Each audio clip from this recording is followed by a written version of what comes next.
Esse mês de julho a gente viajou para um lugar maravilhoso chamado Uruguai e a gente acabou conhecendo um pouco mais a fundo um escritor que eu já conhecia, mas que dessa vez conseguiu me conquistar ainda mais. Esse mês, no Desafio Literário América Latina, a gente acabou acompanhando um escritor chamado Eduardo Galeano e o livro lido foi Dias e Noites de Amor e de Guerra.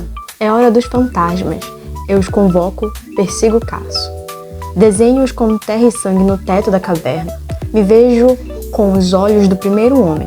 Enquanto dura a cerimônia, sinto em que minha memória cabe toda a história do mundo, desde que aquele homem esfregou suas pedras para esquentar-se com o primeiro foguinho. Bom, e pra gente acabar conhecendo um pouquinho mais quem é esse escritor, óbvio que a gente vai falar sobre ele. Eduardo Rudges Galeano nasceu no dia 3 de setembro de 1940, lá no Uruguai. Ele acabou se tornando então um jornalista, escritor uruguaiano sensacional, com mais de 40 livros publicados em diversos países. O Eduardo Galeano é aquele escritor que traz pra gente livros muito conhecidos e que definitivamente são bem lidos, como O Vagamundo e O Livro dos Abraços. Além de tudo, os livros do Galeano trabalham diversos gêneros que são possíveis de serem encontrados, como gêneros ortodoxos, a ficção, a história, o jornalismo, a literatura, uma prosa poética e até mesmo a política. Nesse livro aqui, chamado Dias e Noites de Amor e de Guerra, principalmente os gêneros que ele acabou trabalhando ali foram a história, o jornalismo, a política e também um pouco dessa prosa poética dele. Mas afinal de contas, do que se trata de fato Dias e Noites de Amor e de Guerra?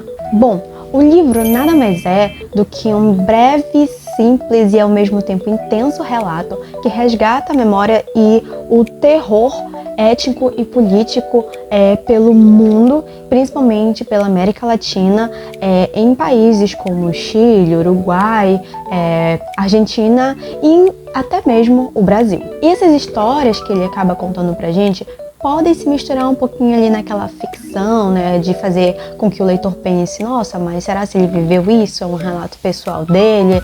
É um relato de outra pessoa? E essas histórias, elas são tão vividas, né, nessa época de violência e intolerância, e essas histórias são ao mesmo tempo comuns, elas são ao mesmo intensas e sobre o cotidiano de uma forma geral. Bom, e nessas histórias, quando a gente vai lendo o livro do Eduardo Galeano, a gente acaba percebendo que essas histórias se passam ali entre a década de 60, 70 e elas são marcadas por um período muito doloroso, mas que ao mesmo tempo, de uma forma tão fascinante, o Eduardo consegue mesclar alguns temas e alguns gêneros também ali, e ele traz ao leitor de uma forma de fato fascinante a questão dos amores que passaram, que foram envolvidos. Ele traz as alegrias, as tristezas, tudo de uma forma ao mesmo tempo que simples e intensa.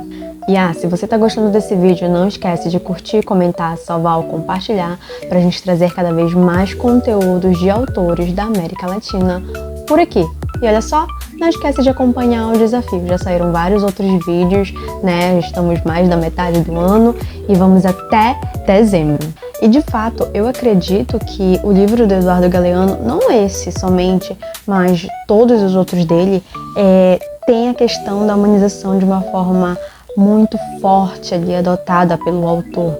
E é incrível porque ele tem uma simplicidade e uma objetividade muito grande, de forma persistente nos textos dele, naquelas crônicas, né, basicamente, quando ele vai separando, né, os textos dele durante essa escrita do livro, e é ao mesmo tempo tão visceral, uma leitura que te agrada, mas que te deixa em total desconforto, mas às vezes você se pega rindo de uma frase, e eu acho isso sensacional, porque qual é o autor que consegue fazer, na maioria das vezes, um leitor possuir, sentir várias coisas em uma leitura dessa forma? E o Eduardo, ele consegue trabalhar isso muito bem. A sua leitura é tão fluida, A escrita dele é incrível, sensacional. Parece que ele está conversando com você e te contando um relato pessoal. E você empresta seus ouvidos para ficar ali ouvindo. E às vezes você não consegue nem se perguntar, ou perguntar basicamente para ele como aquilo foi possível. Porque ele te deixa de uma forma tão explícita, tão dentro da história, que aquilo se torna algo muito realista. E de modo geral, eu gostei muito de ler Dias e Noites de Amor e de Guerra, porque ele é um livro que vai te contando vários relatos, vai te trazendo várias cenas, vários personagens, e você se pergunta, meu Deus, são pessoas reais, são pessoas inventadas, o que é realidade, o que é ficção? E, enfim, a gente tem cenas ali que são de fazer com que o leitor ria e se emocione. São relatos e nomes de pessoas que ele fala. Ele questiona muito também sobre essa questão dessa ditadura que ocorreram em vários países da América Latina e como isso machuca a humanidade, machuca as pessoas. Ele se pergunta por que o ser humano faz isso, ao mesmo tempo que ele observa tudo ao seu redor acontecendo e faz a gente ir para outra época também. Engraçado porque nada mais é do que o cotidiano vivido naquela época, que óbvio é diferente hoje em dia, mas que também deixou muitos traços na nossa sociedade, América Latina principalmente. Enfim, eu posso dizer que eu adorei. É um mergulho profundo na história do Uruguai, né, um país latino-americano que é muito forte. É um mergulho profundo, ao mesmo tempo, em vários outros países da América Latina, no Brasil, no Chile, e isso pega o leitor de jeito. Parece que você nunca termina de ler o que ele está escrevendo, mas ao mesmo tempo parece que você não quer terminar. Eu só posso indicar esse livro aqui para vocês e dizer que ele é um mergulho muito poético, mas também é um mergulho muito visceral na alma da América Latina. Bom, pessoal, a gente fica por aqui. Eu espero que vocês tenham gostado desse vídeo, desse conteúdo.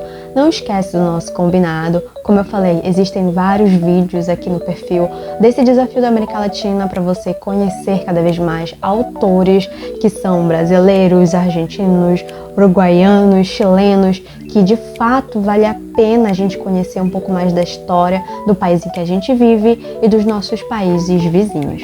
Muito obrigada você que acompanhou até aqui e até o próximo.